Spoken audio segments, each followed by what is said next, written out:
लंबी प्रतीक्षा के बाद अंत में वो क्षण आ ही गया जिसके लिए देवराज इंद्र और सभी देवता आतुर थे, व्याकुल थे।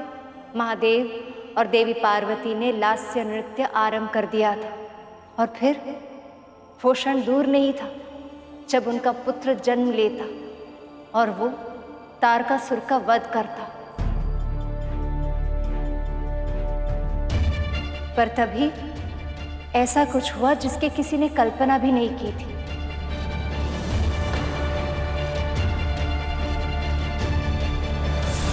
माँ पार्वती स्वयं ही शक्ति स्वरूपा है, इसलिए मैं तो ये सोच रहा हूँ देवराज कि जब माँ पार्वती का अंश जन्म लेगा तब वो कितना शक्तिशाली होगा। और महादेव शिव भी वो हैं जिनमें सब लय होते हैं। उनका होने वाला अंश इतना शक्तिशाली होगा कि वो न केवल तारकासुर का अंत करेगा बल्कि अन्य सभी असुरों का सर्वनाश करेगा। इस योग्य होगा वो। सृष्टि के सभी प्राणी दीर्घ काल से तारकासुर के अत्याचारों से त्रस्त हैं। जब महादेव और मां का पुत्र जन्म लेकर उसका वध करेगा तो निस्संदेह उच्चतम स्थान प्राप्त करेगा। सभी के लिए वंदनीय हो जाएगा वो। मां और महादेव दोनों की शक्ति होगी उसमें। सृष्टि के सर्वोत्तम योद्धा से भी दोगुना शक्तिशाली होगा वो। तब तो उसके ऊपर किसी का अंकुश ही नहीं रहेगा। उसके मन में जो आएगा वही करेगा वो, और किसी में उसे रोकने का सामर्थ्य नहीं होगा। इतनी अधिक शक्ति तो किसी का भी मस्तिष्क फेर कर उसे निरंकुश बना सकती है। और यदि उसने हमारा ही विरोध करना आरंभ कर दिया तो हम उससे युद्ध कैसे कर पाएंगे, उसे पराजय कैसे कर पाएंगे? और तारकासुर के पराजय के बाद जो स्वर्गलोक हमें मिलने वाला है वो मिलने से पहले फिर से छिन जाए? नहीं, ऐसा नहीं होगा। ऐसा नहीं होने दे सकता मैं।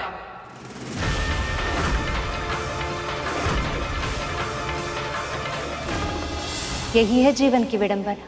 अनेक बार हम अपनी ही प्रसन्नताओं के मार्ग के सबसे बड़ी बाधा बन जाते हैं, क्योंकि वो अपने वर्तमान की समस्याओं में इस सीमा तक घिरे रहते हैं कि वो उसके परे भविष्य में झांक कर देख ही नहीं पाते। देवराज इंद्र इतना सुरक्षित महसूस कर रहे थे और वो सीधा महादेव के पास जा पहुंचे और उन्होंने उनसे विनती की, जिसका पूरा होना असंभव था।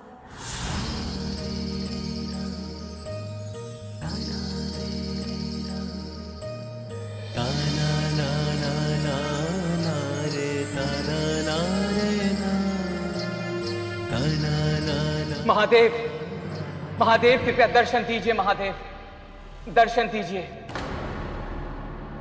इंद्र का स्वर। क्षमा कीजिए देवी, मुझे जाना होगा।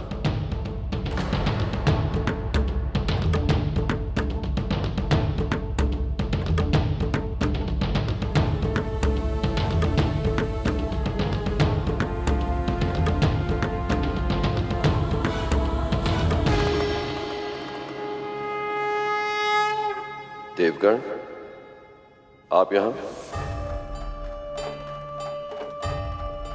आप सब चिंतित क्यों हैं?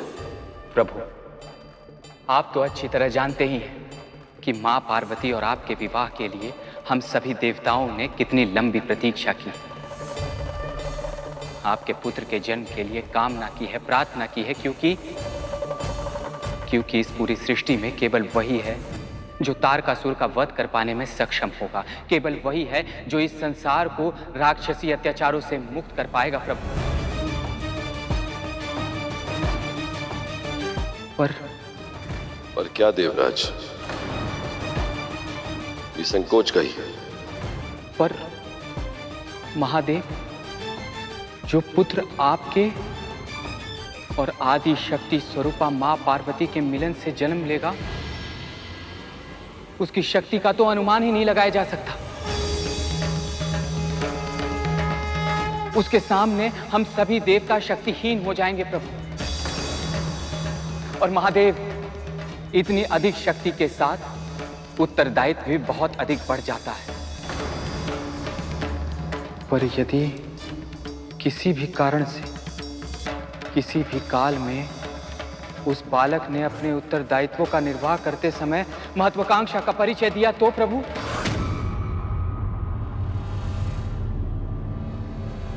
प्रभु, इतनी असीमित शक्ति यदि उसके स्थान पे किसी व्यक्ति में हुई तो वो स्वर्ग पे अपना आधिपत्य स्थापित करने के लिए एक क्षण का भी विलंब नहीं करेगा। और यदि ऐसा हुआ प्रभु, तो इन संसार की व्यवस्था संकट में पड़ जाएगी। इसीलिए महादेव, हम सभी देवता आपसे विनती करने आए हैं कि जो बालक शीघ्र ही जन्म लेने वाला है वो केवल आपका ही पुत्र हो महादेव।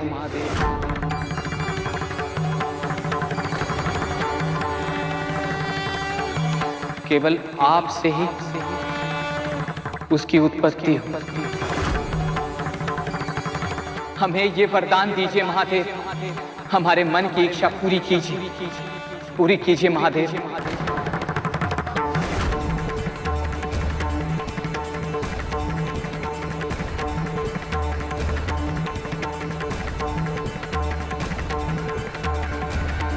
तथास्तु।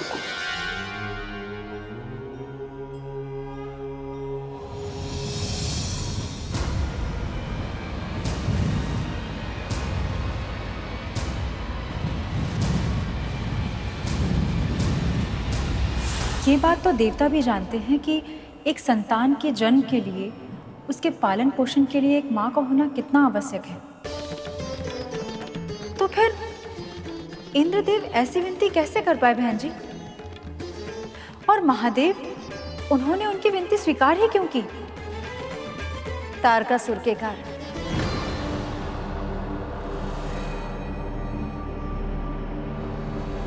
स्मरण कीजिए, तारकासुर ने क्या वरदान मांगा था?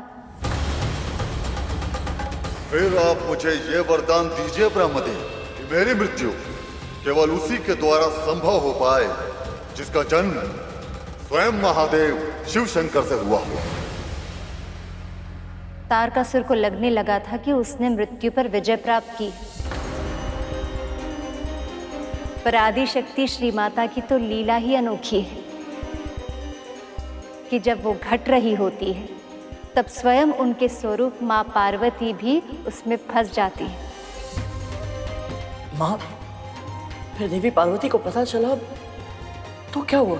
संतान को जन्म दे और उस मातृत्व को अनुभव करना, ये हर स्त्री के लिए परम सुख का माध्यम होता है। और फिर वो तो स्वयं आदिशक्ति श्री माता का स्वरूप है, जिन्होंने सब कुछ रचा है। यदि उनसे उनके पुत्र को रचने से रोक लिया गया तो उसका प्रभाव तो पड़ना ही था।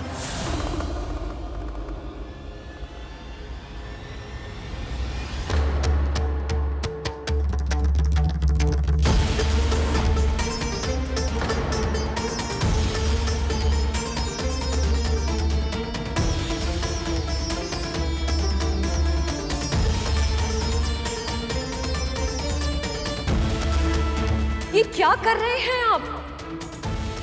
पुत्र की उत्पत्ति केवल महादेव से कैसे हो सकती है?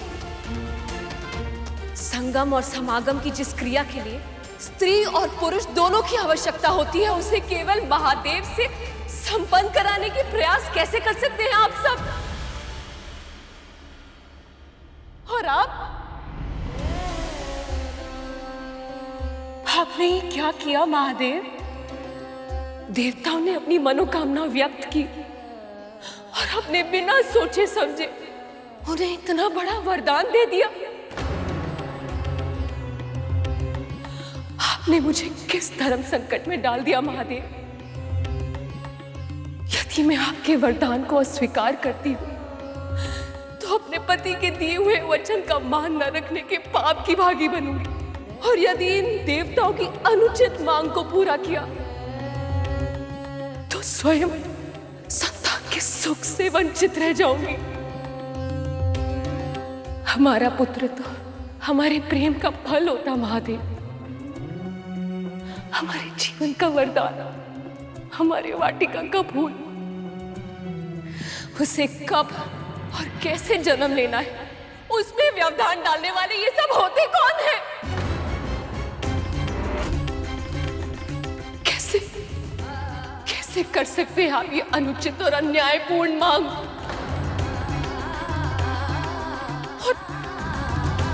और आपने तनिक भी नहीं सोचा मेरे बारे में और इतना बड़ा वरदान दे दिया। एक स्त्री को ममता के सुख से वंचित रखने से बड़ा अपराध और कोई नहीं है।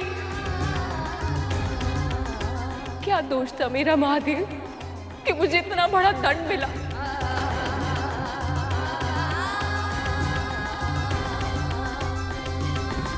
दोष नहीं देवी, कर्तव्य है हमारा। ये सब हमारी ही संतानें हैं।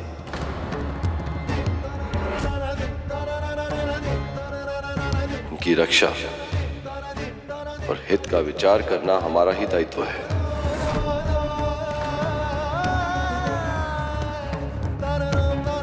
आप तो संतुलन के साधक हैं। इन सभी उद्देश्य को एक साथ साधने का और कोई उपाय नहीं था आपके पास महादेव।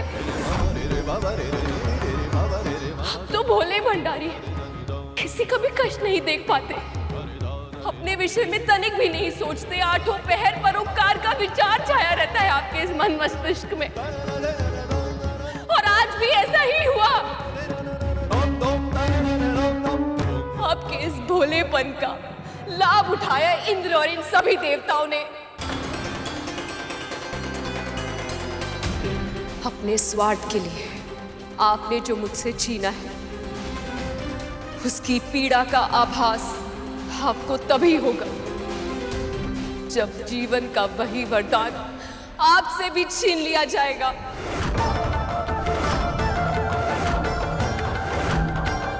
वैसी ही पीड़ा आपके हृदय को कराहेगा। तब आप समझेंगे मेरे इस क्रोध का कारण। जैसे मैं आप अपनी कोख से किसी संतान को जन्म नहीं दे सकती, वैसे ही आप भी कभी माता पिता नहीं बन पाएंगे।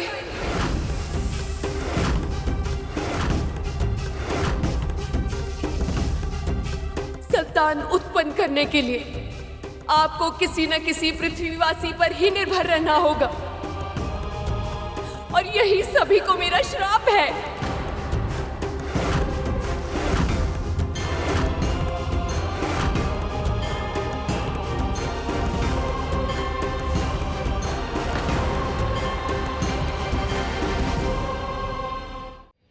माँ ने इतना बड़ा श्राप दे दिया देवताओं को। माँ का तो तत्व ही ममता है सुपन। कोई साधारण माँ भी क्रोध में आकर अपनी संतान का अहित नहीं करती, और वो तो देवी पार्वती थी। उन्होंने देवताओं को भी जो श्राप दिया था वो भी उनके कल्याण के लिए ही था। वो कैसे भैया जी? हर प्राणी को स्वर्ग में प्रवेश उसके पुण्य के अनुपात में ही मिलता है। जब तक पुण्य तब तक ही स्वर्ग का भोग किया जा सकता है, किंतु पुण्य फल के समाप्त होते ही स्वर्ग को छोड़कर फिर से धरती पर लौटना पड़ता, किसी योनि में प्रवेश लेकर फिर से पुण्य फल अर्जित करना पड़ता। यही संसार का नियम है, यही विधि का विधान है बहन जी। पर यदि देवी देवता अपनी संतानें उत्पन्न करने में सक्षम हो तो उनकी संतानों को बिना कोई कर्म किए, बिना कोई पुण्य फल अर्जित किए स्वर्ग में रहने का अधिकार मिल जाता है, और इससे संसार का संतुलन बिगड़ जाता है। इसका अर्थ तो ये हुआ कि उस श्राप में भी संसार के लिए वरदान छिपा था माँ भगवती की कृपा से।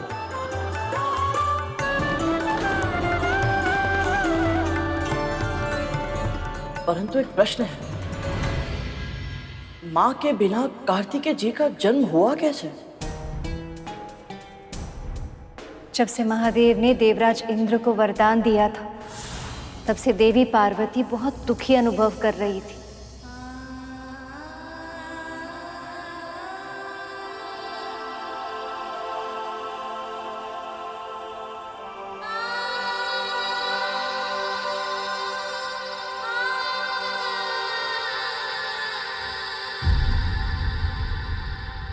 जिस जिसे कभी पाया ही ना हो,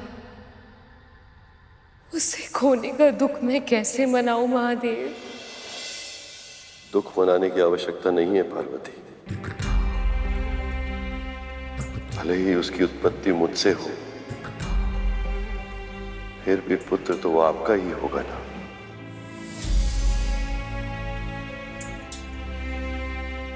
पर मैं उसे जन्म क्यों नहीं दे सकती प्रभु? क्योंकि केवल तारकासुर का वरदान एकमात्र कारण तो नहीं हो सकता कि आप मुझे और स्वयं को इतने सुंदर अनुभव से वंचित रखें।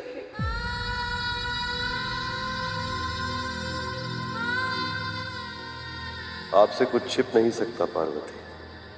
तारकासुर इसका कारण नहीं है। एक ऋषि को दिए हुए वचन को पालन करने की बाध्यता है। ऐसा वचन महादेव?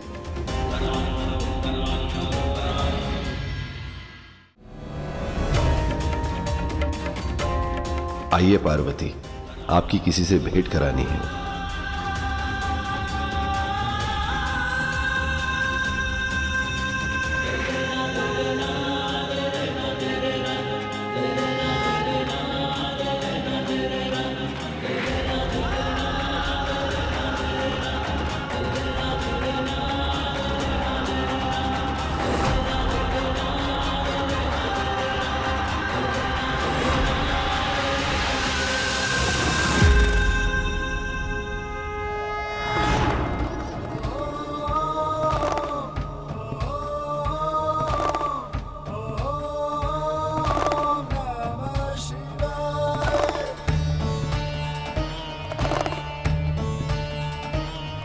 आइए, मेरे परम भक्त ऋषि संकादिक से भेंट करेंगे।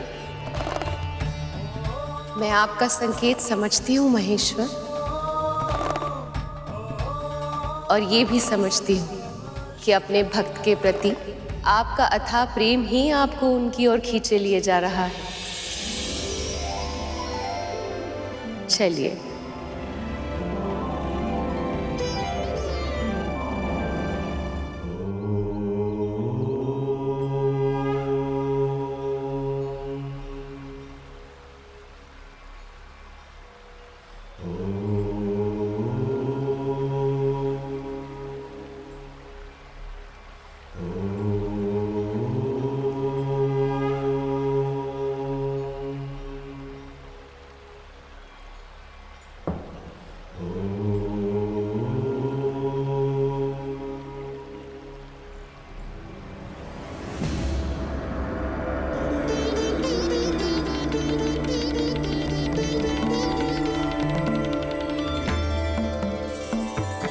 महादेव, माँ पार्वती, प्रणाम।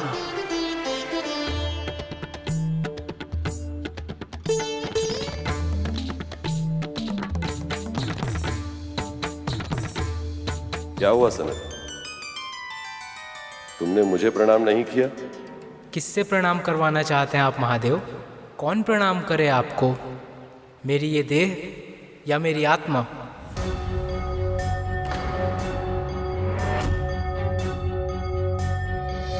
क्योंकि यदि आप चाहते हैं कि मेरी देह आपको प्रणाम करे तो ये तो नश्वर है, और यदि आप चाहते हैं कि मेरी आत्मा आपको प्रणाम करे तो वो तो उसी का अंश है जो आप हैं।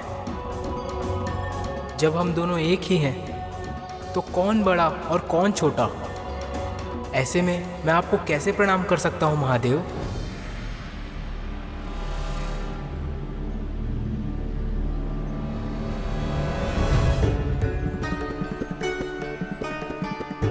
सनत, ये तुम क्या? सत्य कहा सनत। मैं तुम्हारे तत्व ज्ञान से बहुत प्रभावित हूँ। वरदान मांगा। पर महादेव, मैं आपसे वरदान कैसे मांग सकता हूँ जब हम दोनों एक ही हैं? किंतु यदि आप चाहते हैं कि आप मुझे वरदान दें तो मुझे वरदान दीजिए कि भविष्य में मैं केवल आपके पुत्र के रूप में जन्म लूं।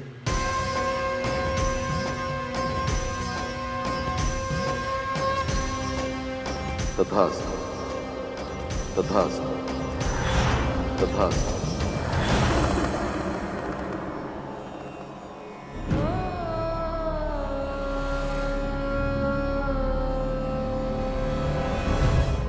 एक वचन का पालन करने की और एक ऋषि की इच्छा का सम्मान रखने की विवशता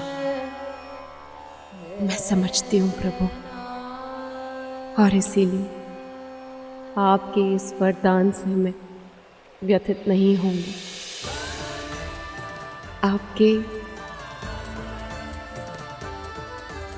हमारे इस पुत्र से मिलन की प्रतीक्षा करूंगी मैं।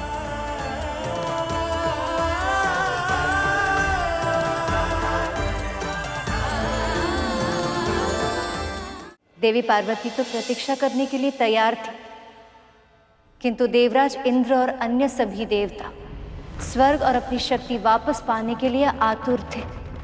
उनके अनुरोध करने पर महादेव फिर से तपस्या में लीन हो गए।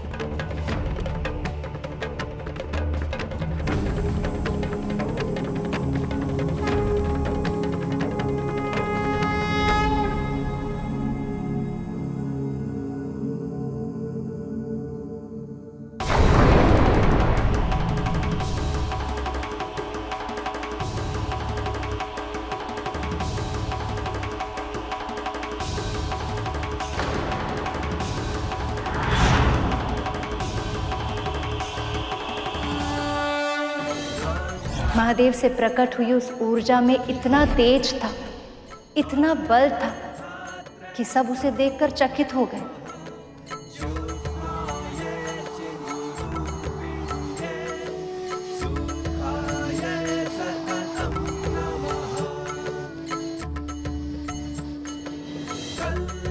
सबसे पहले उन्होंने पृथ्वी से उस ऊर्जा को ग्रहण करने का आग्रह किया।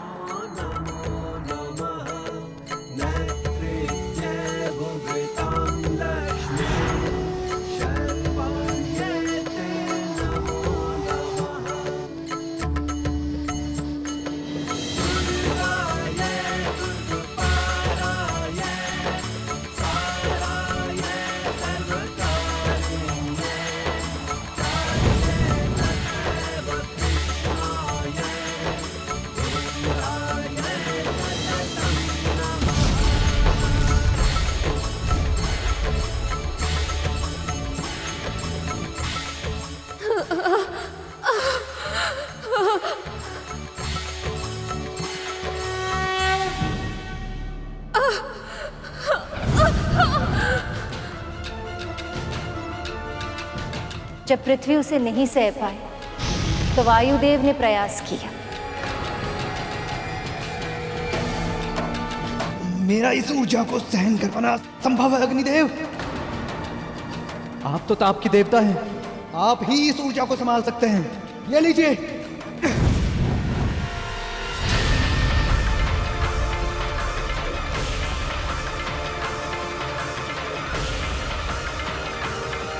ये मेरे सामर्थ्य से भी अधिक ऊर्जावान है।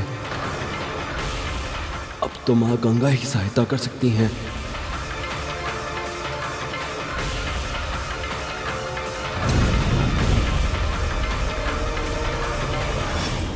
पृथ्वी, वायु, अग्नि जब तीनों तत्व असफल हो गए तब उन्होंने उस ऊर्जा को जल में अर्थात देवी गंगा को सौंपना चाहा।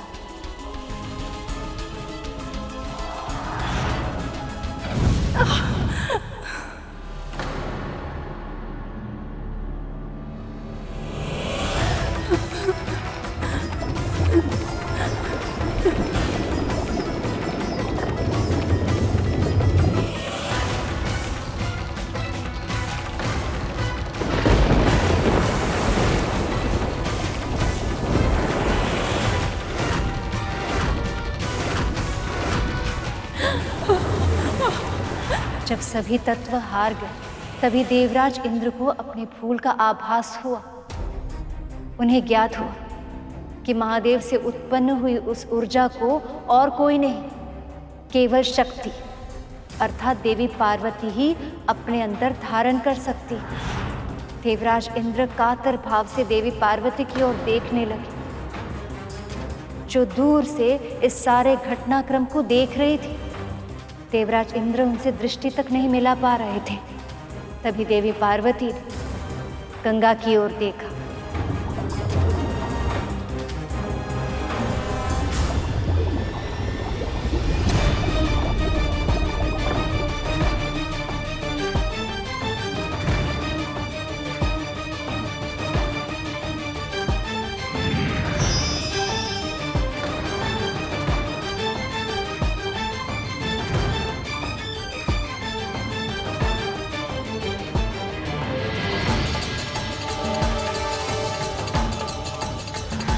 जिस सरकंडा घास पर वो ऊर्जा गिरी थी, वो भी देवी पार्वती का ही एक सूक्ष्म रूप था। उस ऊर्जा के गिरते ही वहां 6 कृतिकाएं भी पहुंच गई।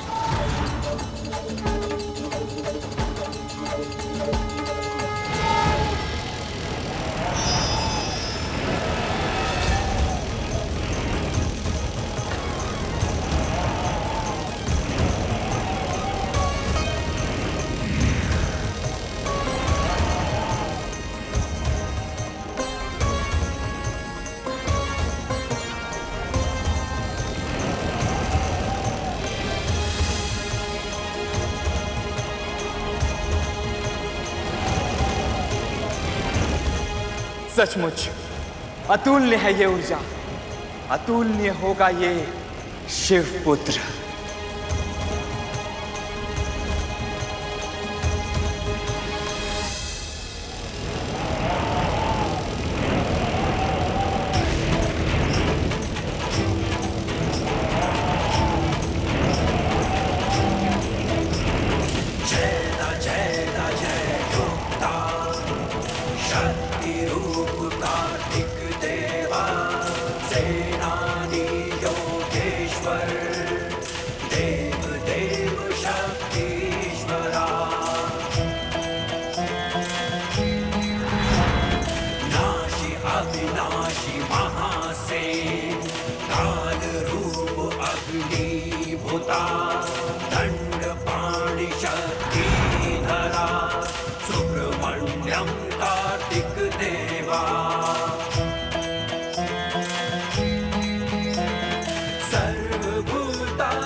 उन 6 कृतिकाओं ने उसका पालन पोषण करके उसे बड़ा किया, और जब उसका स्वरूप उन सब के सामने प्रकट हुआ, तब उन्होंने उसे आशीर्वाद दिया।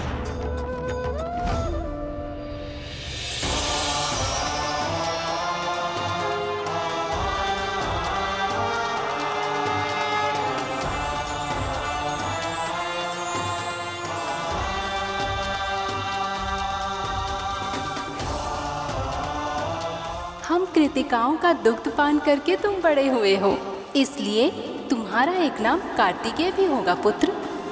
इसलिए तुम्हारा एक नाम कार्तिकेय भी होगा पुत्र।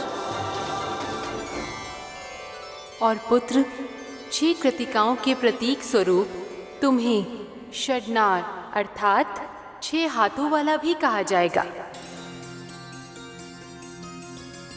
अनुकूल समय आने पर तुम अपने 6 हाथों को प्रकट कर पाओगे पुत्र।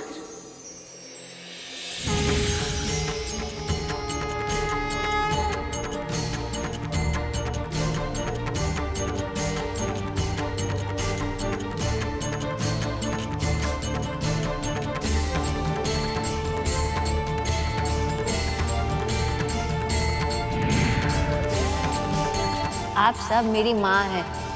आदेश दीजिए, मैं आपके लिए क्या सेवा करूं?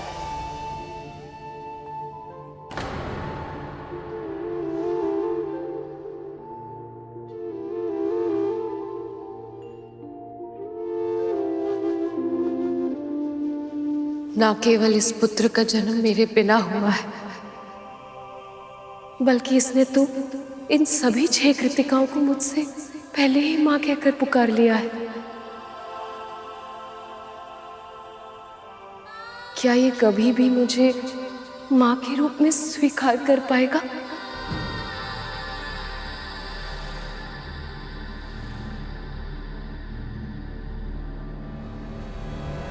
तुमने हमें माँ पुकारकर सृष्टि का सबसे अद्भुत संबोधन देकर धन्य कर दिया पुत्र। अब तुम कैलाश जाओ, वहाँ तुम्हारी माँ देवी पार्वती और पिता महादेव शिव शंकर तुम्हारी वहाँ प्रतीक्षा कर रहे हैं।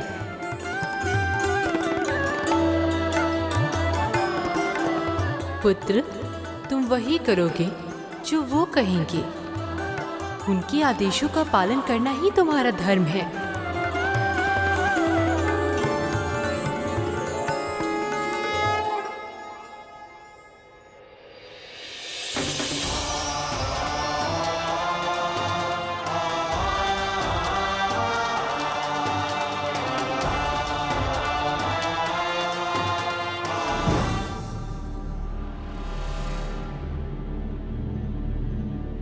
आपका पुत्र कैलाश आ रहा है देवी, आपसे मिलने आपके पास। वो बालक है, अबोध भी है, जानता तक नहीं कि वो कौन है, उसका जन्म किससे और किस उद्देश्य के लिए हुआ है। भले ही उसकी उत्पत्ति मुझसे हुई हो, पर सब कुछ जानने का, समझने का सामर्थ्य उसे आपसे मिलेगा।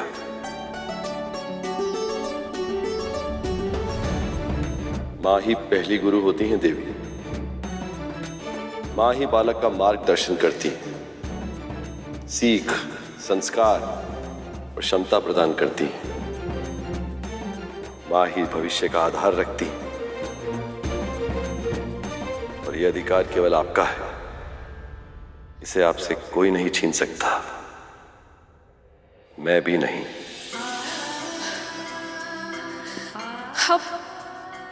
आप सत्य कह रहे हैं महादेव। मेरा पुत्र मेरे पास आ रहा है। मेरे पुत्र के आने की मुझे तैयारियां करनी होगी प्रभु।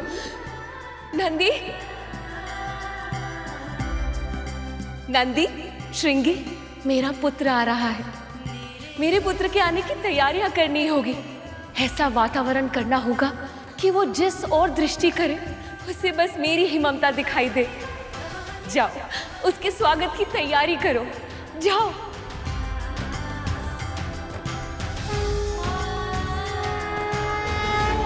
एक और देवी पार्वती अपने पुत्र के आने की सूचना सुनकर प्रसन्न थी और दूसरी ओर तारकासुर के हृदय में क्रोध की ज्वालामुखी धधक उठा था। यह सत्य कैसे हो सकता है? स्त्री के योगदान के बिना संतान की उत्पत्ति कैसे संभव है? बोल। क्षमा असुरराज, मैं आपका तुच्छ सेवक हूँ। मैं नहीं जानता ये कैसे हुआ। बस इतना जान दो कि शिव स्वयं हैं। माता पिता के बिना ही वो कुछ भी कर सकते हैं। और तो और मैंने ये भी सुना है कि पार्वती कोई साधारण स्त्री नहीं है, आदि शक्ति का स्वरूप है। संसार में ऐसा कुछ भी नहीं है जो वो नहीं कर सकती। विरोधी की प्रशंसा कर रहा है दुर्बुद्धि।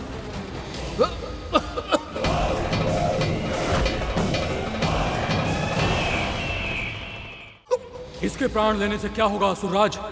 प्राण तो उसके छीनने होंगे जिसने आपकी मृत्यु बनकर जन्म लेने का दुस्साहस किया है।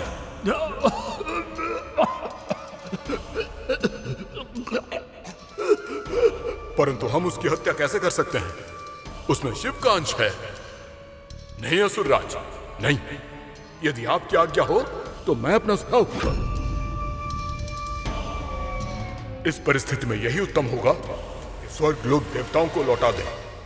हमें समय मिल जाए और भविष्य में हमें एक और वरदान। जिस तारकासुर को इंद्र, अग्नि, वायु, वरुण और देवताओं की पूरी सेना मिलकर भी पराजित नहीं कर पाई, उसे ये 10 वर्ष का बालक पराजित करेगा।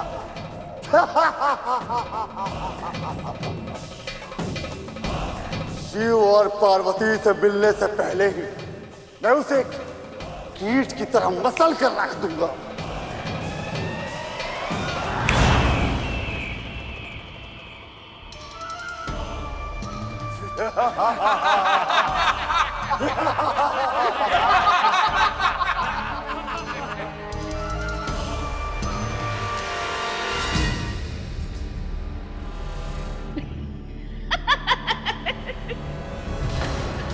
उसके सामने इतना बड़ा संकट खड़ा था और वो मूर्ख तितलियां उड़ा रहा था।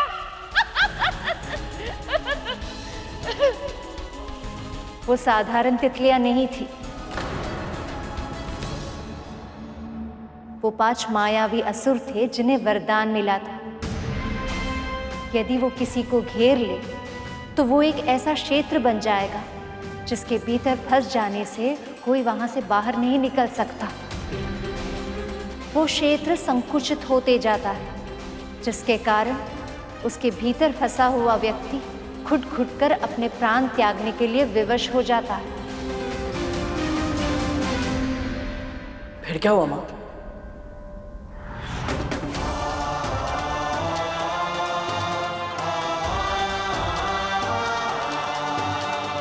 कैसे होंगे पिता महादेव? और माँ पार्वती, कैसा होगा कैलाश? अवश्य ही संसार का सबसे सुंदर स्थान होगा वो।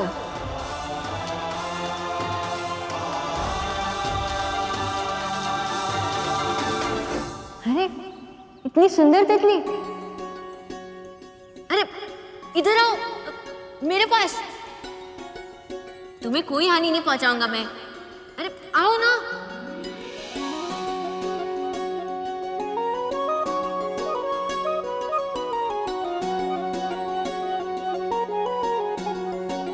अरे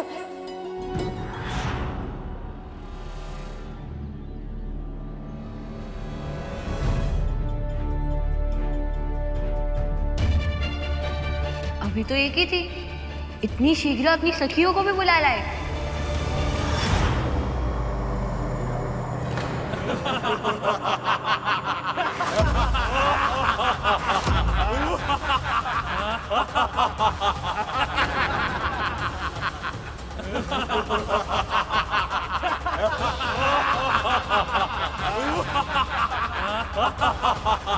कौन हो तुम सब?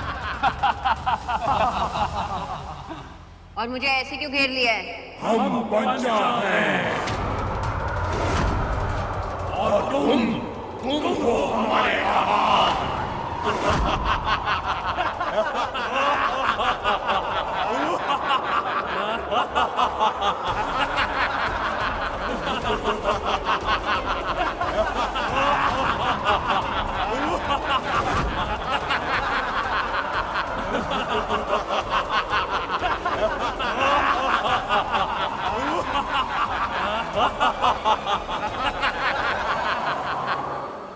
माँ,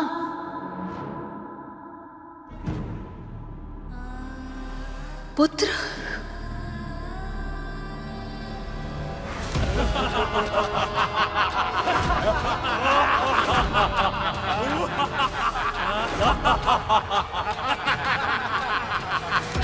पुत्र, मैं अभी आई पुत्र, इसी क्षण तेरे पास पहुंच जाऊंगी और उन सभी असुरों को नष्ट कर दूंगी। अभी आई पुत्र। रुक जाइए देवी।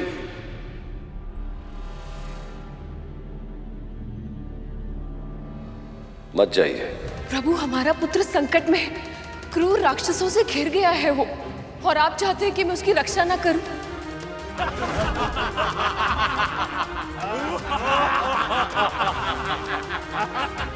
ऐसा आपदा के समय उसे कुछ हो गया तो? कार्तिकेय को देवताओं का सेनापति बनना है देवी, यही उसकी नियति है। सभी उसकी आयु को देखकर संशय में, सबके लिए विश्वास करना कठिन हो रहा है कि इतना छोटा सा बालक इतने महत्वपूर्ण पद को कैसे निभाएगा, कैसे उसके योग्य बनेगा।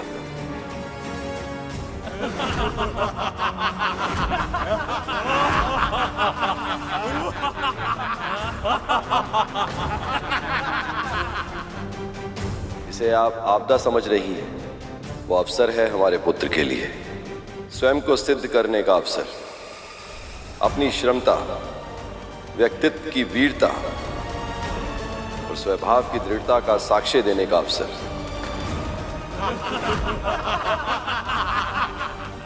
हे श्री माता, इस बालक को शक्ति दीजिए। अब शीघ्र ही इस बालक का अंत करके महाराज तारकासुर की अमरता पुनः सुनिश्चित कर देंगे हम। देवताओं का सम्मान और अपना आत्मविश्वास पाने का अवसर, और ये सब उसे तभी मिलेगा जब वो उसे स्वयं अर्जित करेगा, किसी की सहायता से नहीं, स्वयं आत्मबल से।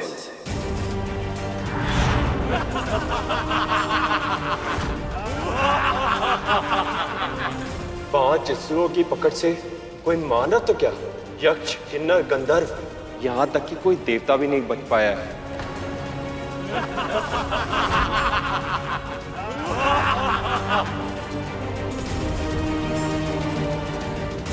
महादेव ने कितनी सरलता से कह दिया कि हमारे पुत्र को अपनी योग्यता सिद्ध करने की आवश्यकता है, किंतु ये छोटा सा बालक इन शक्तिशाली मायावी असुरों से कैसे लड़ेगा?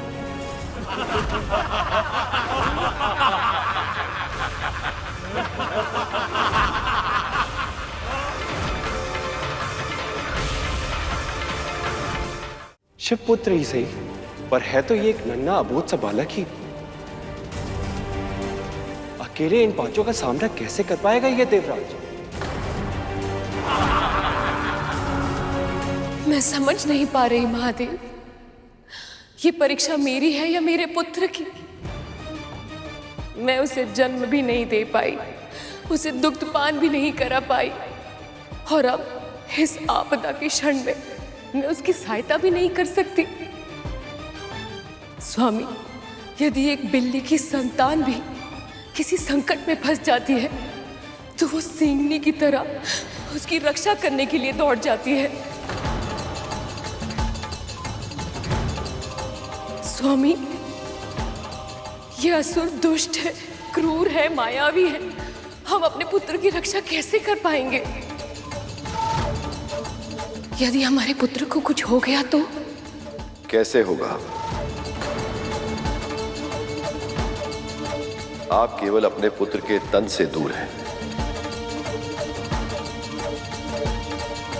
अपने मन के भीतर झांक के देखिए, आपका मन अपने पुत्र से जुड़ा है और वही उसका शस्त्र बनेगा, वही उसे भय से विमुक्त करके विजयी बनाएगा।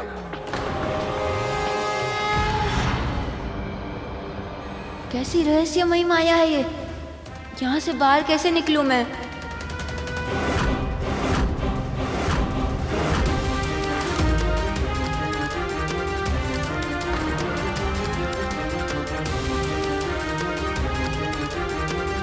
मायावी असुरों ने कार्तिकेय को कंदरा बन के घेर लिया है।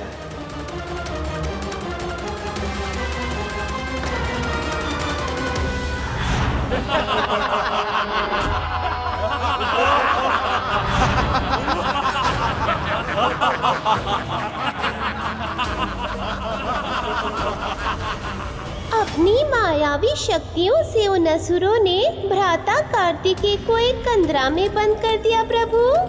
हाँ मूषक जी, ये पंचासुर सदा ऐसा ही करते थे। अपनी मायावी शक्तियों से स्वयं को कंदरा में परिवर्तित करके किसी भी गंधर्व या देवता को उसके भीतर बंदी बनाकर कुचल देते थे और उसका भोग कर लेते थे।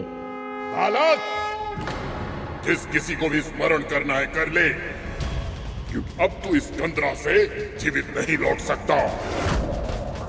बड़े बड़े देवता तो हमारी पकड़ में आने के बाद अपने प्राण बचा नहीं पाते, तू क्या बचाएगा बालक?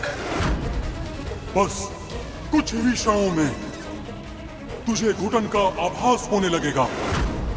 तेरे पूरे तन से श्वेत बहेगा, हाथ पांव शिथिल पड़ जाएंगे, पलकें भारी पड़ जाएंगी, हृदय की गति धीमी पड़ जाएगी, और तू ऐसे गिरेगा ना बालक, ऐसे गिरेगा कि फिर कभी उठ नहीं पाएगा।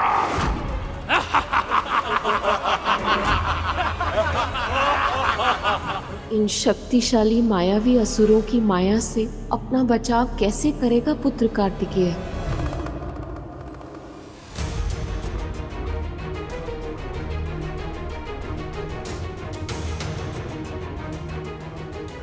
देवराज,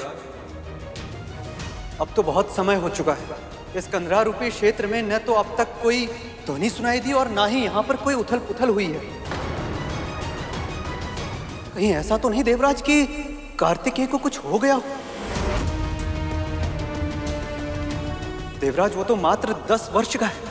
जिस क्षेत्र में फंसकर बड़े बड़े योद्धा अपने प्राण त्यागने के लिए विवश हो जाते हैं, वहां ये नन्हा अबोध सा बालक अपनी प्राणों की रक्षा कैसे कर पाएगा? कितने वर्षों तक इस बालक की प्रतीक्षा की थी। हमारी सारी आशाओं का केंद्र बिंदु था कि ये एक दिन तारकासुर को पराजित अवश्य करेगा, पर ये क्या? ये तो उसके भेजे हुए राक्षसों में फंस कर रह गया है।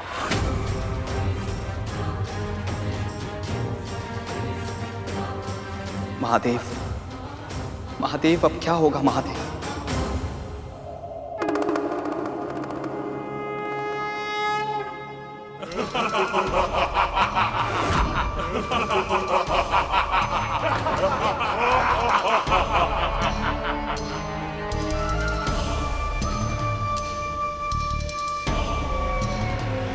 यही अवसर है पुत्र, तुम्हें अपनी योग्यता प्रमाणित करने का। प्रयास कर पुत्र, बाहुबल से नहीं तो बुद्धि बल से।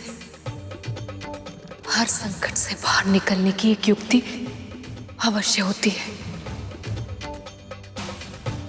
हमें बस उसे ढूंढना होता है। प्रयास कर। प्रयास करो पुत्र, प्रयास करो पुत्र।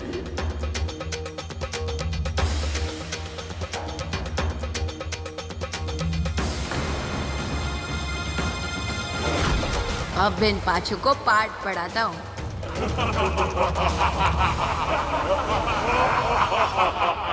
बालक समझकर भयभीत कर रहे हो तुम चारों।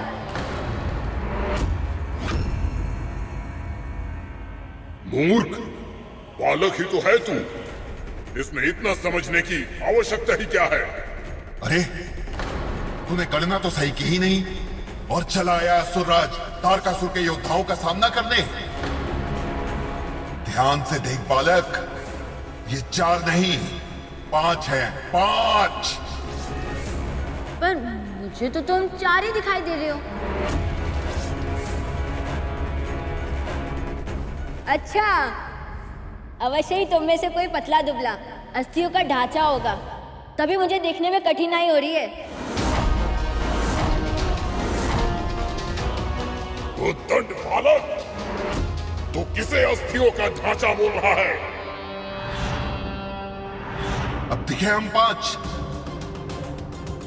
1 2 3 4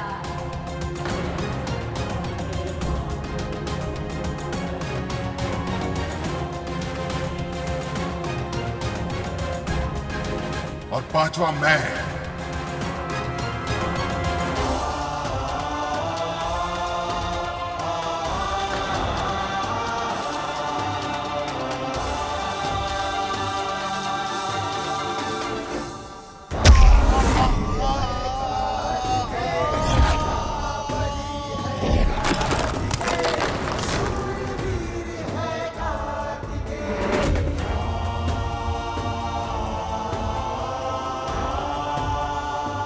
कार्तिकेय सुरक्षित है देवराज।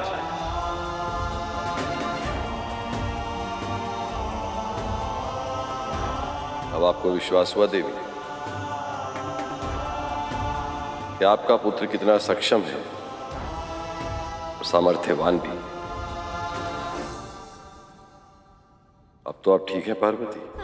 अभी भी संकट टली नहीं है प्रभु। देखिए, अभी भी 4 असुरों से घिरा हुआ है हमारा पुत्र।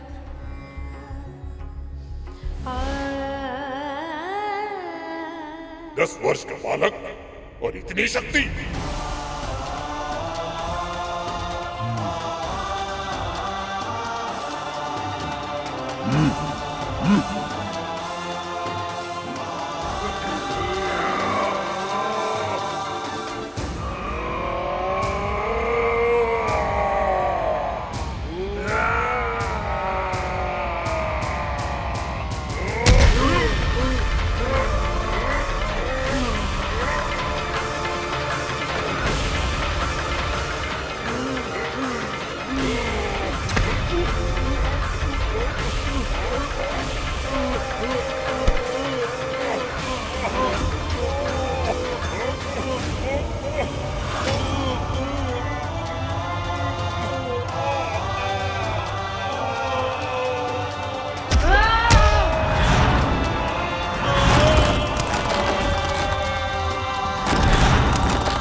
कार्तिकेय की शिव पुत्र कार्तिकेय की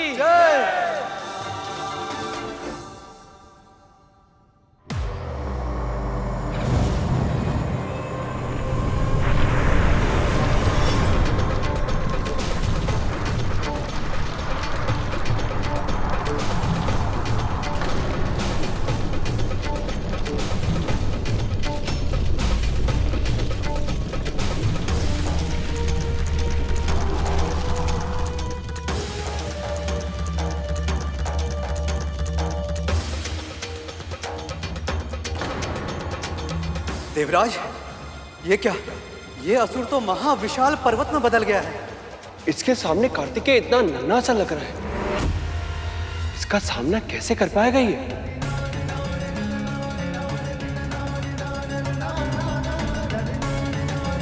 इतने बड़े पर्वत को पार कैसे करेगा मेरा पुत्र?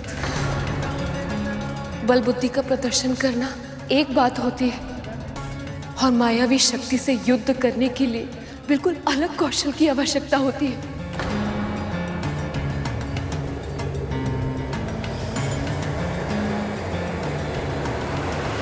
कोई भी पर्वत इतना बड़ा नहीं हो सकता कि एक पुत्र को उसके माता पिता से मिलने से रोक पाए। यदि तुमने मेरा मार्ग अपने आप नहीं छोड़ा तो मैं तुम्हें हटा दूंगा असुर, तो मैं तुम्हें हटा दूंगा असुर, तो मैं तुम्हें हटा दूंगा असुर।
असंभव को भी संभव कर दिखाया इसने।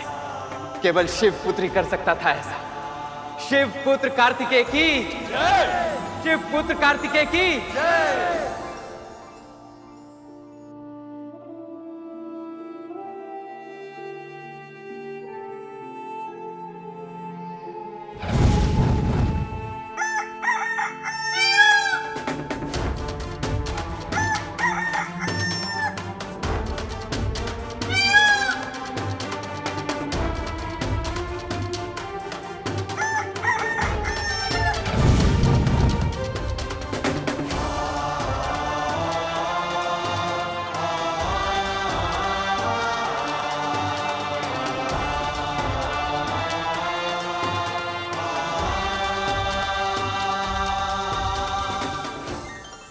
पिछले जन्म में बुरे कर्मों के कारण हम दोनों असुर बन के जन्मे थे, परंतु अब हम अपना पूरा जीवन आपकी सेवा में समर्पित करना चाहते हैं प्रभु। प्रभु, आपने हमारी आसुरी देह का अंत किया, अब हमारे आसुरी जीवन का भी अंत करें। हम अब सेवा और भक्ति का जीवन जीना चाहते हैं प्रभु, कृपया हमें स्वीकारें।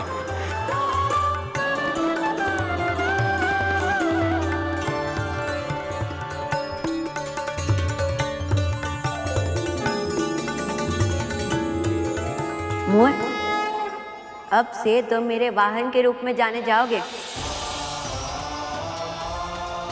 और अरुण शिखा तुम अब से अनंत काल तक मेरी ध्वजा पर आसीन रहोगे।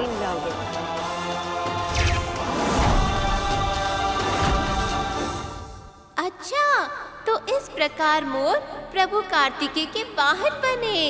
हाँ मूषक जी, जैसे आप मेरे वाहन बने। जानते हैं, भ्राता कार्तिकेय ने अरुण शिखा को एक और दायित्व दिया कि वो सूर्यदेव के उदित होने के पूर्व बांग लगाकर सभी को जगाए और अपना नित्य कर्म करने के लिए प्रेरित करे।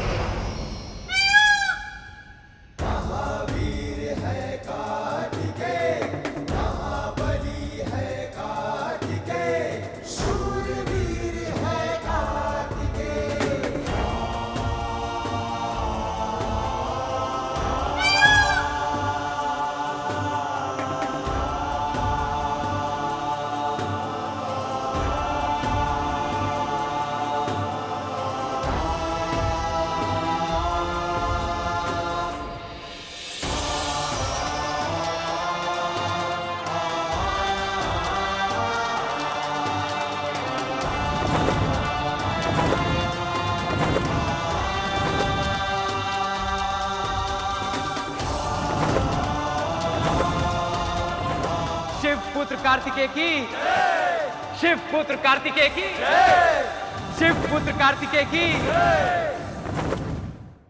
बस इसी कारण कार्तिकेय को नया नाम मिला, मुरुगन। देवराज इंद्र और सभी देवताओं के सामने उन्होंने अपने सामर्थ्य को सिद्ध कर दिया था। उन्हें यह विश्वास हो गया कि कार्तिकेय ही वो अतुलनीय योद्धा है जो तारकासुर का संहार करेंगे। सभी उन्हें सृष्टि के रक्षक के रूप में देख रहे हैं। शिवपुत्र कार्तिकेय के जय जयकार के नारे वायुमंडल में गूंज रहे हैं। किंतु तब कोई ऐसा भी था जिसके मन में प्रसन्नता नहीं, आशंका छाई हुई। शिव पुत्र कार्तिकेय की,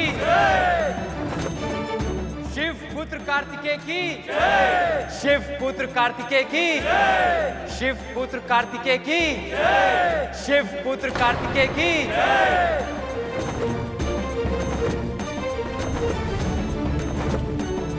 सब शिव पुत्र का ही उल्लेख कर रहे हैं। इसमें मेरा कोई अंश आधार है ही नहीं।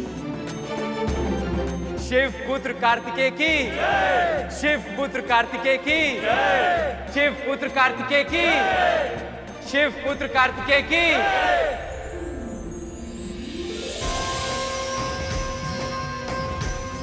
ये देवी पार्वती कहाँ चली गई?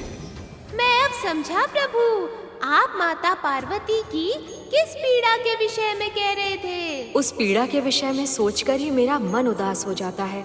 तो माँ को कितनी असहनीय पीड़ा हुई होगी। माँ को ऐसा पुत्र चाहिए था जो उनके साथ रहे, जिस पर वो अपनी ममता न्यौछावर कर सके। परंतु इसके विपरीत भ्राता कार्तिकेय को मात्र शिव पुत्र कहकर ही संबोधित किया गया। ये क्या हो रहा है मुझे? इतना विचित्र अनुभव क्यों कर रही हूँ मैं?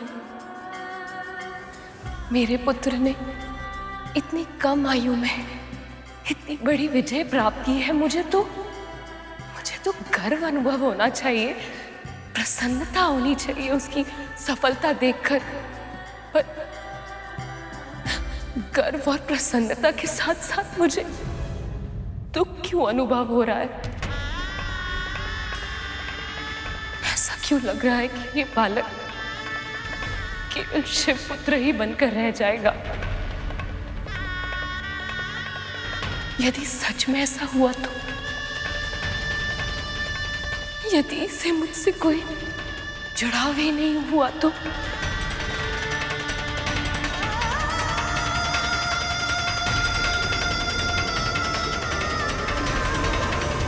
साधारण परिस्थितियों में तो संतान का सबसे पहला संबंध उसकी माँ से होता है। यदि उसने मुझे अपनी माँ के रूप में अस्वीकार कर दिया तो?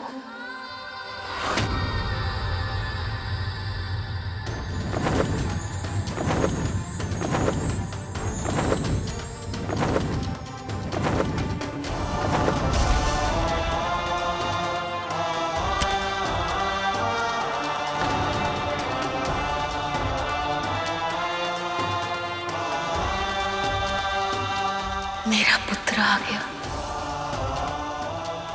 शिव पुत्र कार्तिकेय की, शिव पुत्र कार्तिकेय की, शिव पुत्र कार्तिकेय की, शिव पुत्र कार्तिकेय की, शिव पुत्र कार्तिकेय की, शिव पुत्र कार्तिकेय की, शिव पुत्र कार्तिकेय की।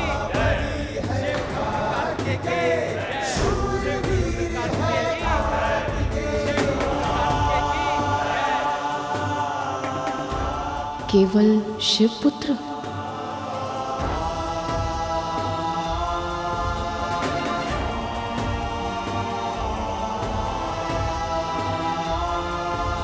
प्रणाम पिताजी।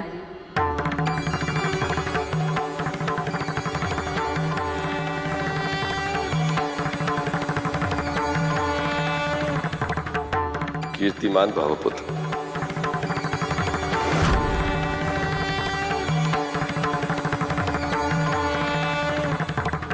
लगता है इसे केवल अपने पिता का बोध है, इसे अपनी माता की अनुपस्थिति का आभास ही नहीं। क्षमा कीजिए पिताजी, पर मैं माँ के दर्शन करना चाहता हूँ।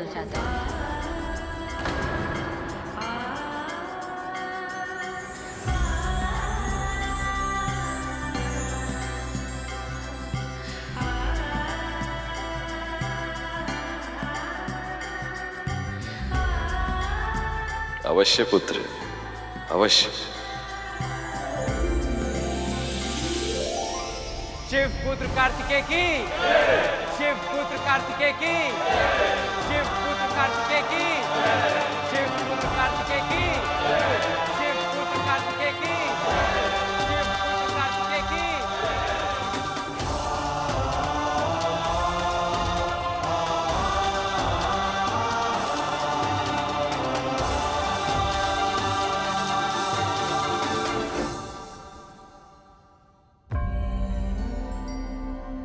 मन तो करता है कि तुझे गले लगाकर अपनी सारी ममता की वर्षा तुझ पर कर दूं, किंतु क्या मेरा वो अधिकार तुझ पर है?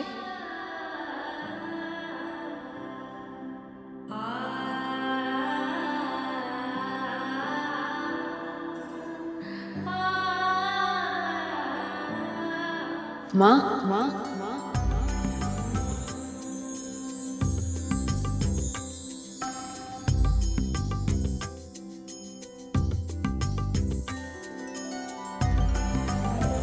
क्या हुआ माँ? आप मुझसे क्रोधित हैं?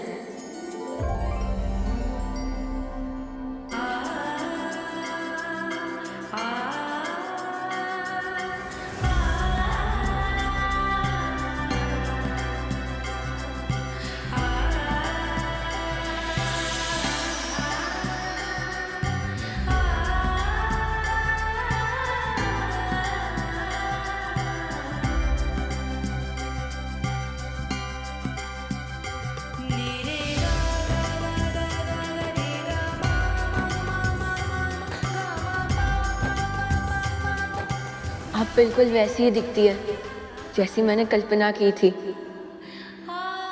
कल्पना? हाँ माँ, बिना जाने समझे भी एक आभास था मुझे। जब से मैंने जन्म लिया है एक विशेष सुगंध मेरे भीतर बसी है। पता नहीं क्यों, पर मुझे सदैव से पता था कि ये मेरी माँ की ही सुगंध है। आप तो जानती है, कृतिकाओं ने मुझे गोद में उठाया था, दुग्धपान कराया था, माँओं के समान मेरा पोषण भी किया था, पर उन सब में वो सुगंध नहीं थी जो आप में है। आपको हृदय से लगाकर ऐसा लगा जैसे इस हृदय में मेरे लिए जो स्नेह है उसकी कल्पना संसार की और किसी भी वस्तु से नहीं की जा सकती। आपका आंचल ही मेरा घर है माँ। पुत्र, ऐसे तो मैं सारे जगत की जननी हूँ, पर आज तूने मुझे सच में माँ बना दिया पुत्र, सच में।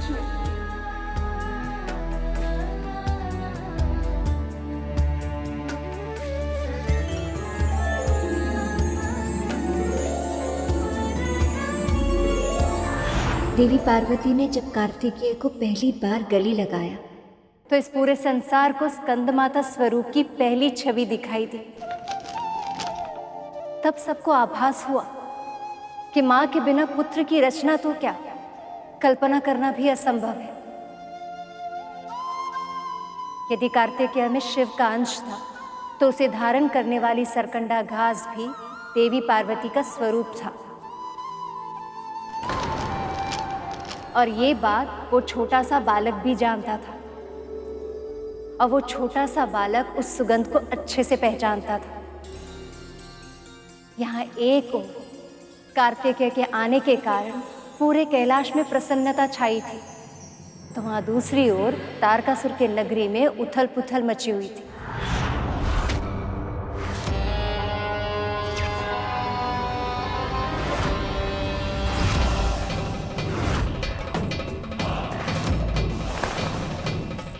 विदुर मारी, ताराक्ष, भयभीत होने की आवश्यकता नहीं है।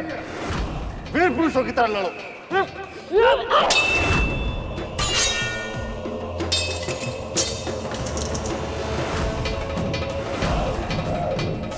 ऐसे रक्षा करोगे मेरे साम्राज्य की? हाँ? ऐसे संहार करोगे अपने शत्रुओं का?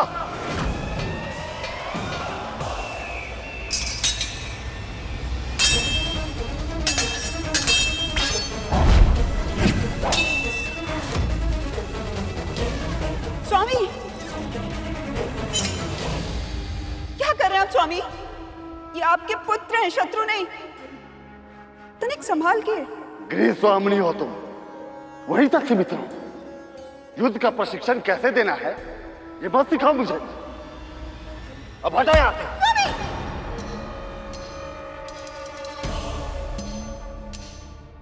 माँ, आप करछी और चूल्हे के भाव समझने तक ही सीमित रहिए।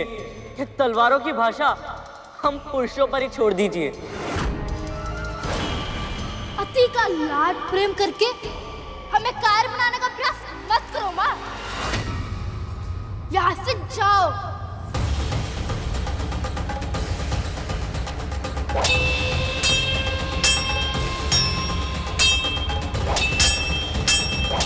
महाराज, महाराज, एक अशुभ समाचार है। पंचा मारे गए और वो बालक सुरक्षित कैलाश पहुंच गया।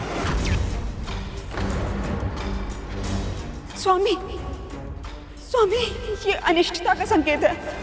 स्वामी, अभी भी समय है। आप शांति वीरता का संदेश भेज दीजिए।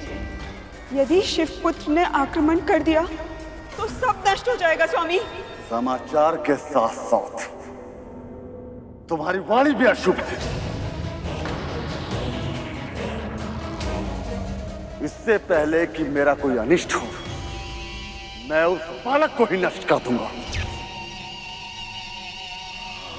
ताराक्ष, जाओ और पता लगाओ देवता कौन सा षड्यंत्र रच रहे हैं।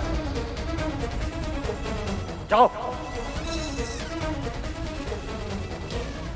हे माँ, स्वामी मेरे पुत्र को मृत्यु के मुख में भेज रहे हैं। इसकी रक्षा करना माँ। शिव पुत्र कार्तिकेय की, शिव पुत्र कार्तिकेय की, शिव पुत्र कार्तिकेय की, शिव पुत्र कार्तिकेय की, शिव पुत्र कार्तिकेय की।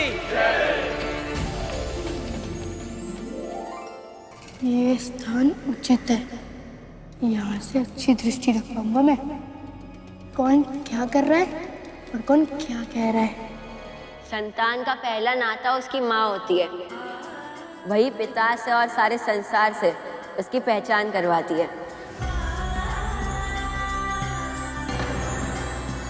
इसलिए आप सबसे विनती है, कृपया मुझे गौरी शंकर सूत कार्तिकेय कहकर पुकारिए। यदि आप मेरे पिता से भी पहले मेरी माँ का नाम लेंगे तो मुझे अच्छा लगेगा। अनेक शताब्दियों से हम आपके जन्म के लिए व्याकुल थे। देवताओं के सेनापति का पद आपकी प्रतीक्षा कर रहा है। चलिए कुमार, सप्तऋषि स्वयं आपको पद ग्रहण कराएंगे।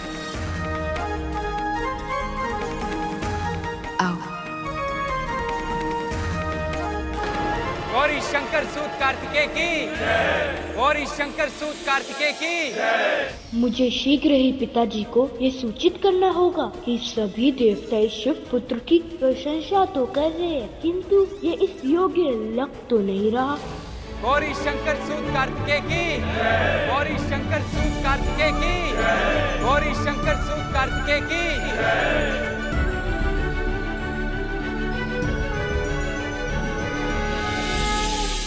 यहाँ विराजिए कुमार। महाबली है कार्तिकेय,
धर्म रक्षक, असुर संहारक, गौरी शंकर सुत, देव सेनापति कुमार कार्तिकेय की, देव सेनापति कुमार कार्तिकेय की।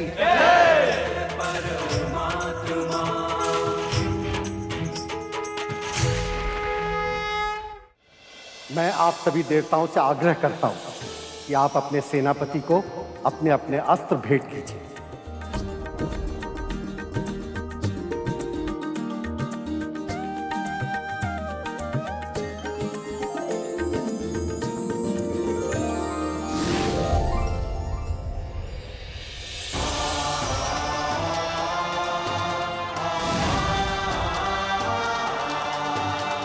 मेरी ये भेंट स्वीकार कीजिए सेनापति।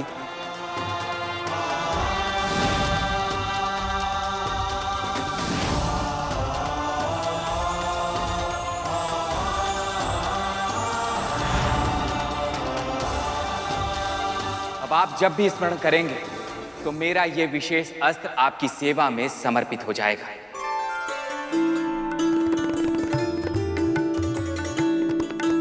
सेनापति, ये वरुणास्त्र स्वीकार करें।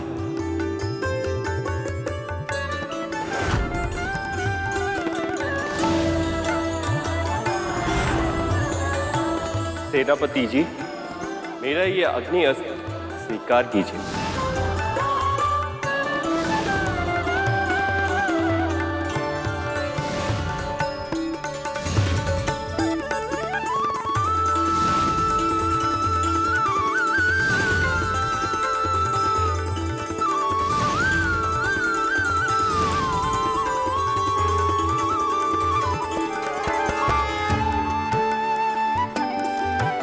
सेनापति, अपने पिता की ये भेंट स्वीकार कीजिए।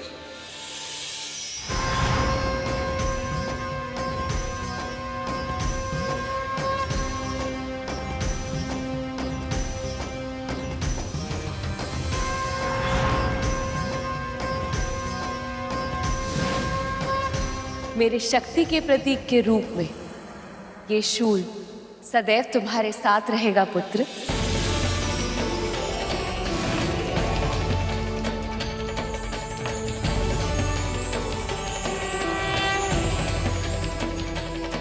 कीर्तिमान भव, विजयी भव।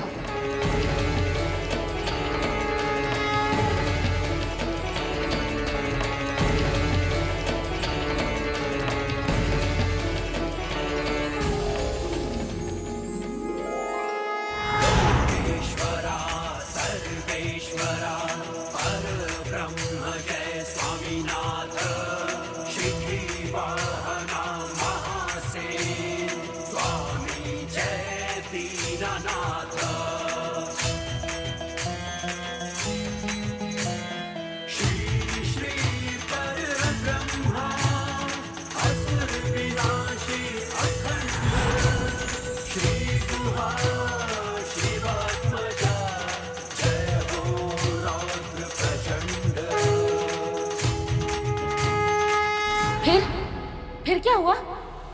क्या सूचना मिलने के बाद तारकासुर ने देवताओं पर आक्रमण किया?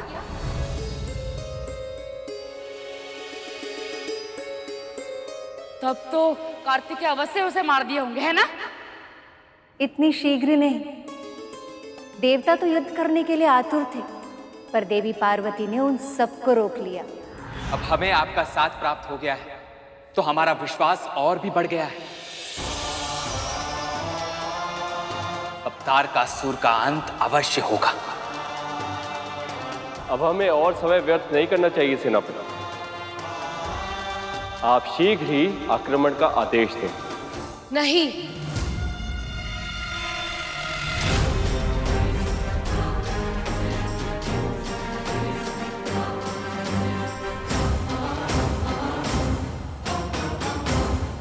अब हमें और समय व्यर्थ नहीं करना चाहिए सेनापति। आप शीघ्र ही आक्रमण का आदेश दें। नहीं,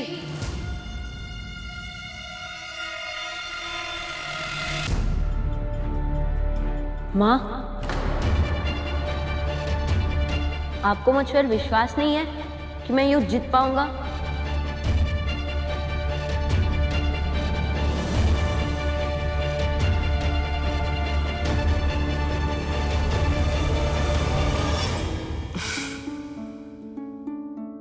तुम में क्षमता है पुत्र, पर युद्ध में विजय प्राप्त करने के लिए केवल क्षमता पर्याप्त नहीं है। ज्ञान के साथ साथ अपनी प्रतिभा का प्रयोग करने की योग्यता भी आवश्यक होती है। जब तक तेरी शिक्षा समाप्त नहीं होती, तुम्हें मृत्यु के मुख में जाने की अनुमति नहीं दूंगी।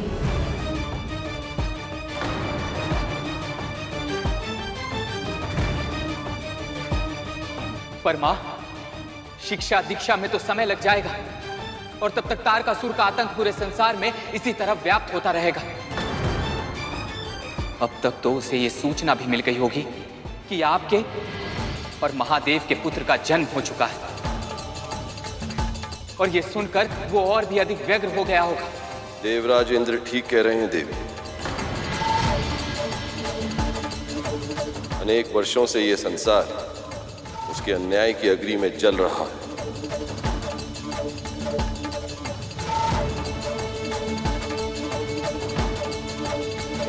अब और समय व्यर्थ करना उचित नहीं है। 11 दिन, केवल 11 दिन दे दीजिए मुझे अपने पुत्र के साथ। उसके बाद आप आइएगा और अपना सेनापति ले जाइएगा। परंतु स्मरण रहे, 11 दिनों तक हम दोनों के बीच कोई नहीं आएगा।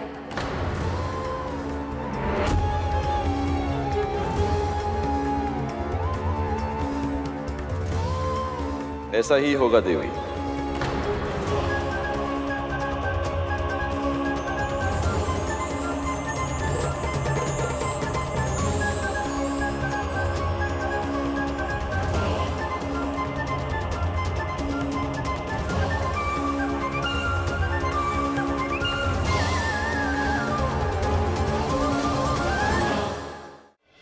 देवी पार्वती ने प्रथम गुरु बनकर कार्तिकेय का प्रशिक्षण आरंभ कर दिया। फिर सबके सामने आया माँ का वो सबसे अलग रूप। सबके लिए कल्पना करना भी कठिन था कि जो सब पर दया करती है, जो इतनी ममतामयी माँ है, वो स्वयं अपने पुत्र के साथ इतना कठोर व्यवहार कैसे कर सकती है।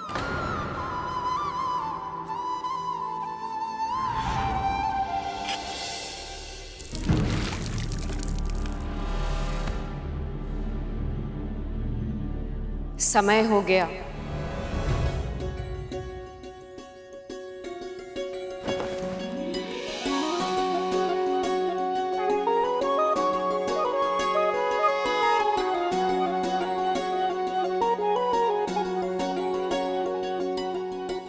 अब मेरे साथ बोलो, ओम नमः शिवाय, ओम नमः शिवाय।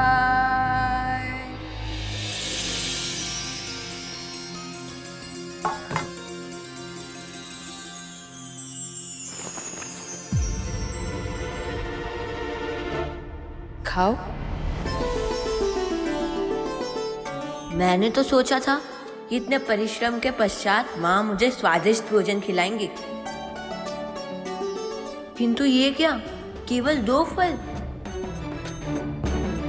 अब सूर्य नमस्कार आरंभ करो।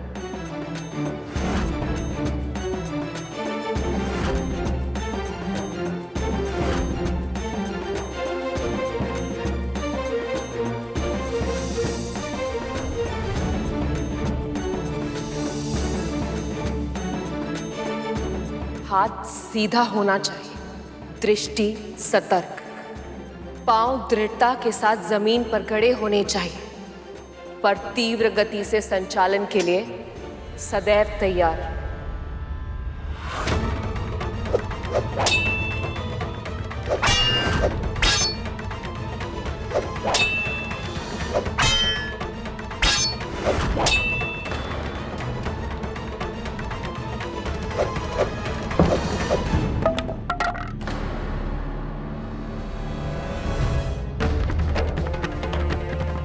माँ,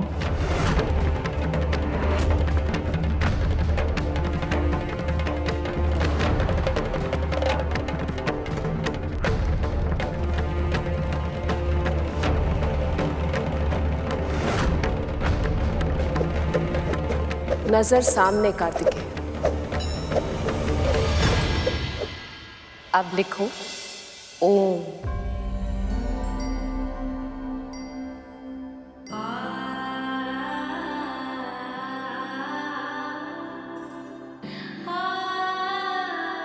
वेदों का पठन पाठन का माध्यम होता है श्रुति और वाचन, अर्थात सुनना और उच्चारण करना। सबसे पहले यहीं से आरंभ करेंगे।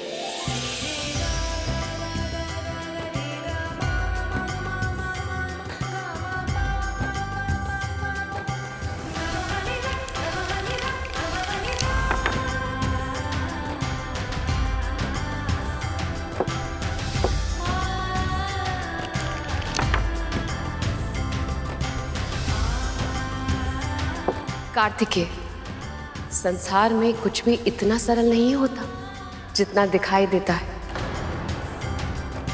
इस साधारण से खेल में भी तुम्हें योजना बनानी होगी। अपने प्रतिद्वंदी को मानसिक चक्रव्यूह में उलझाना होगा। उसे लगना चाहिए कि तुम्हारी अगली चाल ये है, परंतु उसके अनुमान के बिल्कुल विपरीत पहले से और भी अधिक प्रभावी वार करना होगा।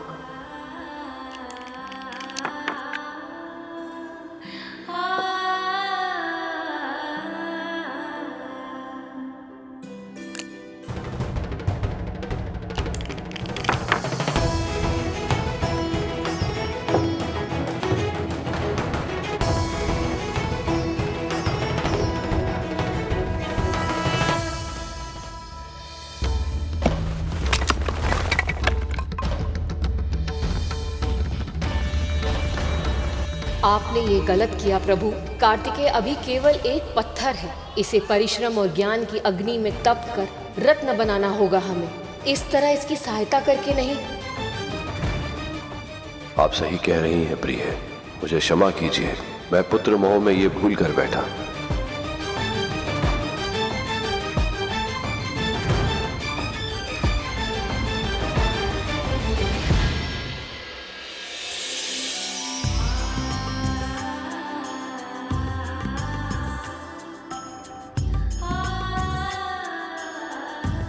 जानती हूँ पुत्र, बहुत कड़ा श्रम करवा रही हूँ तुमसे, पर विवश हो। अपना उद्देश्य पूरा करने के लिए तुम्हें बहुत दृढ़ नींव की आवश्यकता है।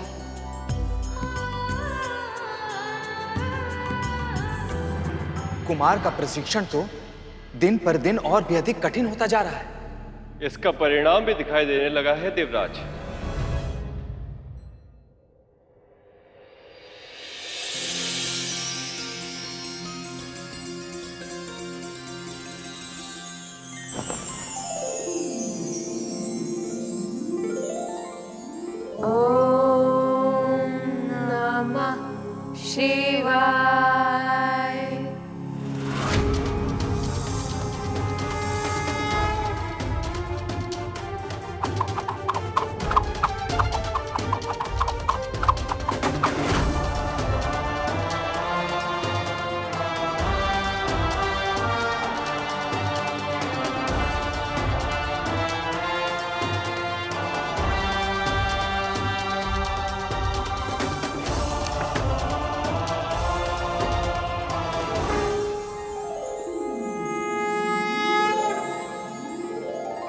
अब तुम्हारी शिक्षा का दूसरा चरण प्रारंभ होगा पुत्र। अब तुम्हें अपने पिता से शिक्षा लेनी होगी।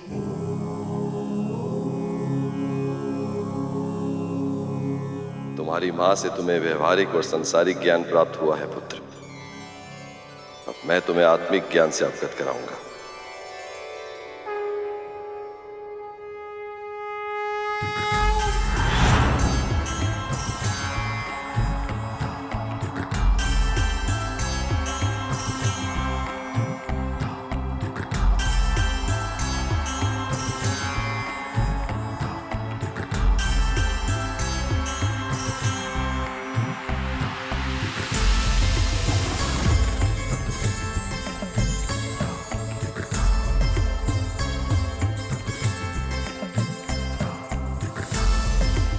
अद्भुत पिताजी, अद्भुत है ये भावना।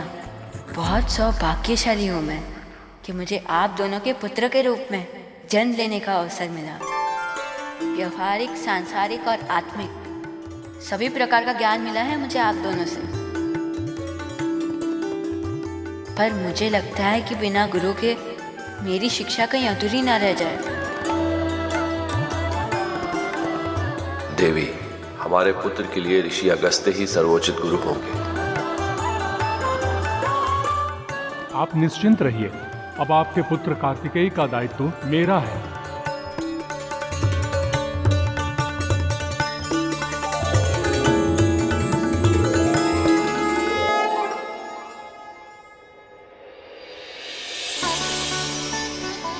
कलारी पयाट्ट, मल्लखंभ और अन्य युद्ध कलाओं में प्रवीणता आवश्यक है, किंतु इन शारीरिक तकनीकों के साथ साथ तुम्हें युद्ध नीति भी सीखना आवश्यक है। जी गुरुदेव।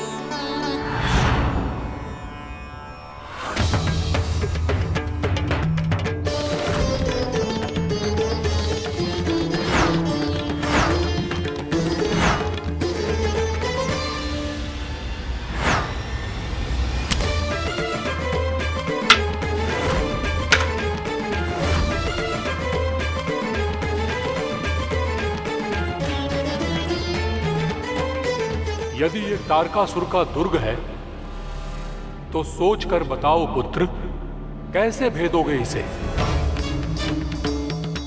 कैसे पराजित करोगे तारकासुर को?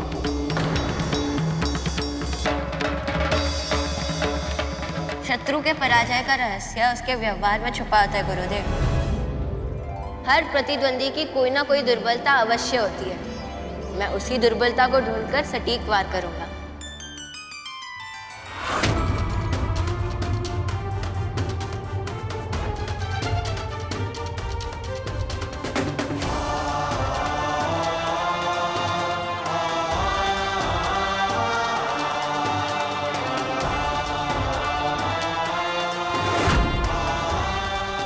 ये एकमात्र मार्ग है दुर्ग के भीतर से बाहर शस्त्र पहुंचाने का।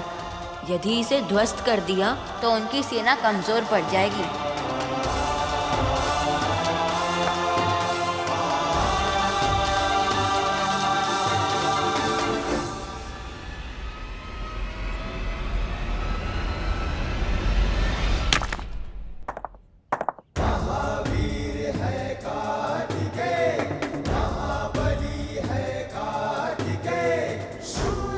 अब तुम्हारी शिक्षा पूर्ण हुई पुत्र।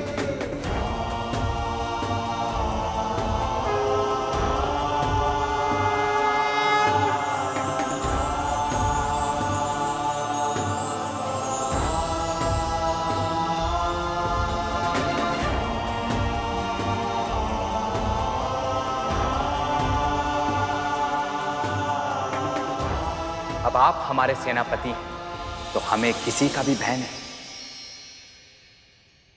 भय तो उस तारकासुर को होगा कुमार, अपनी मृत्यु की संभावना से ही कांप रहा होगा वो। उसका मनोबल इस समय बहुत ही कम होगा और हम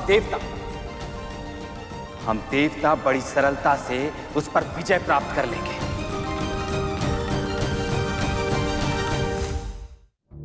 देवताओं में नई ऊर्जा का संचार हो गया होगा, पर हम उनसे युद्ध करने में, उन पर आघात करने में अपना समय व्यर्थ नहीं करेंगे। सीधे उस बालक पर आक्रमण करेंगे हम।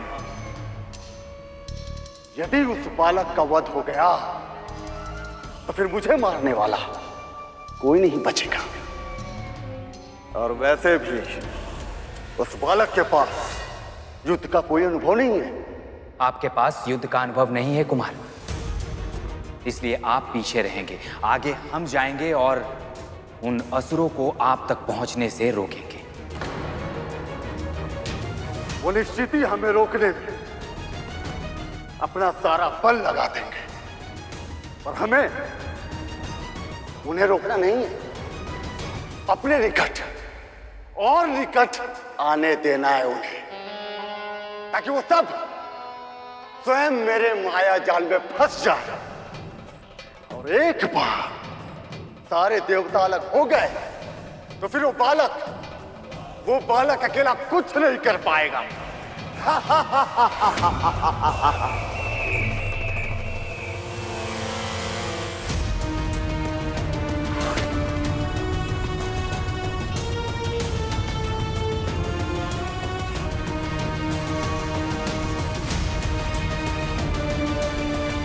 फिर देवताओं ने मिलकर एक योजना बनाई कि वे कार्तिकेय को असुरों का सामना नहीं होने देंगे।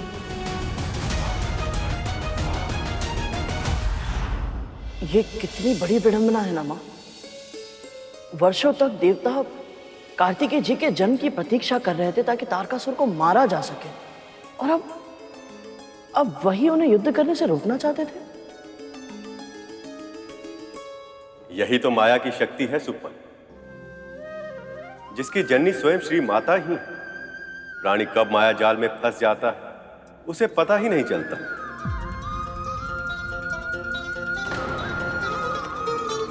माई अच्छे से जानती थी कि देवताओं ने उनके पुत्र को सेनापति का जो पद दिया है वो एक औपचारिकता से अधिक और कुछ भी नहीं। देवताओं को यह विश्वास नहीं था कि कार्तिकेय उन्हें युद्ध जिता सकते हैं, इसलिए उचित अवसर आने पर कार्तिकेय के लिए यह आवश्यक था कि वह उनका विश्वास अर्जित कर सके, अपनी क्षमता से, अपनी योग्यता से।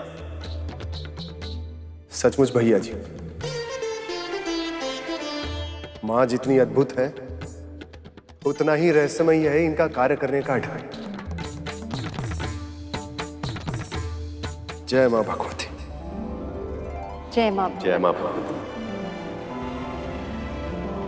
एक और देवता कार्तिकेय को बालक समझकर उसकी रक्षा करने का प्रयास कर रहे थे, तो दूसरी ओर तारकासुर की पत्नी को कार्तिकेय की शक्ति का आभास होने लगा था।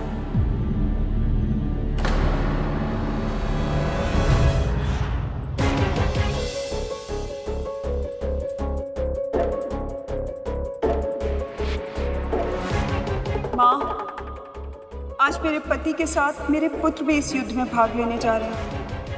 कृपया मेरे परिवार की रक्षा।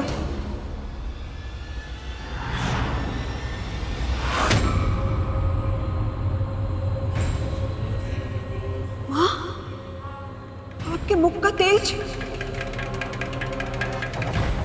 ये तो अशुभ संकेत है। इसका क्या अर्थ हो सकता है माँ? इतना समय क्यों लग रहा है तुम्हें?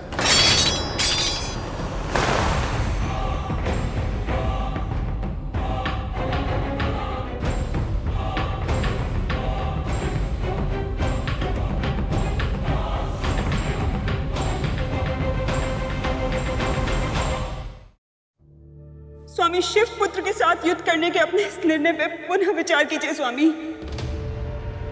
मां के मुख से तेज का अचानक चले जाना, पूजा से पहले शस्त्रों का भूमि पर गिर जाना, ये सब अशुभ का संकेत है स्वामी। अशुभ नहीं, मूर्खता है। तुम्हारा घबरा जाना, हड़बड़ा जाना तुम्हारे स्वभाव के अवगुण है और कुछ नहीं। आज बड़े बड़े ऋषि, महर्षि देवताओं के स्थान पर आज मेरी पूजा करते हैं। ये सब मैंने अपनी वीरता से प्राप्त किया है,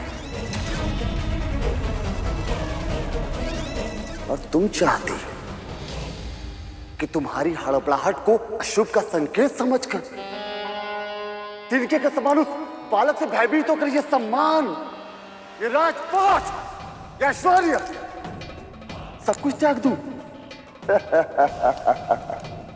कभी नहीं। उस बालक से हार मानना तो दूर, उससे युद्ध करना भी मेरे लिए व्यर्थ।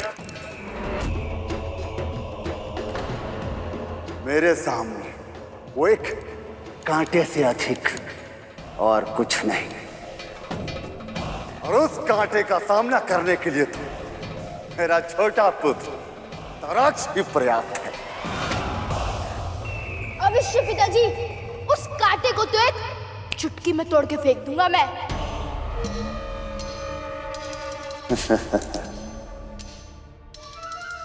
इंद्र के स्वार्थ का प्रयोग उसी के विरुद्ध करना पुत्र। अतीक के आत्मविश्वास के कारण उस युद्ध में उस बालक को अकेला ही छोड़ देगा। उस अवसर का लाभ उठाना, क्योंकि एक बार वो बालक मारा गया तो देवताओं का सारा खेल ही समाप्त हो जाएगा। मैं समझ गया पिताजी, मैं वैसा ही करूंगा।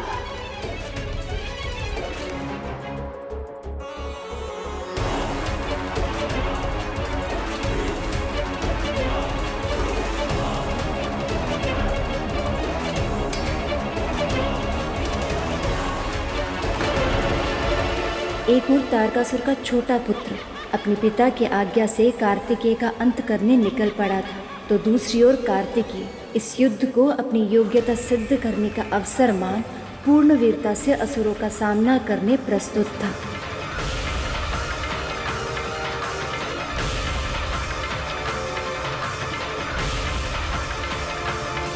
अब आजा तारकासुर, तेरा काल तेरे समक्ष खड़ा है। आजा इंद्र, तेरी मृत्यु तेरी प्रतीक्षा कर रही है। शिव पुत्र तो क्या, स्वयं शिव भी मेरा कुछ अहित नहीं कर सकते।